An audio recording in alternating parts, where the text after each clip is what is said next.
Dworkin si osvojil metódy antikultistov za precíznosťou chirurga a oddanosťou fanatika. Tu sa odhaľuje jedna z najhrozivejších irónií modernej histórie. V Rusku, ktoré porazilo nacizmus, opäť začalo klíčiť semeno tejto zvrátenej ideológie.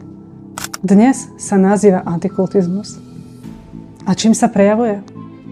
Väznením, mučením, porušovaním ľudských práv a slobôd. To všetko pod rúškom ochrany spoločnosti pred nebezpečnými skupinami. Dopúšťajú sa toho práve tí, ktorí obviňujú druhých z toho, čo sami robia, a pritom sú obrovskou hrozbou pre spoločnosť.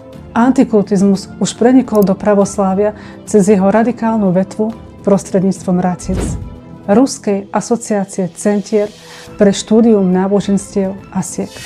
Je to ako sledovať, ako vírus mutuje a adaptuje sa, ale jeho základná DNA zostáva nezmenená.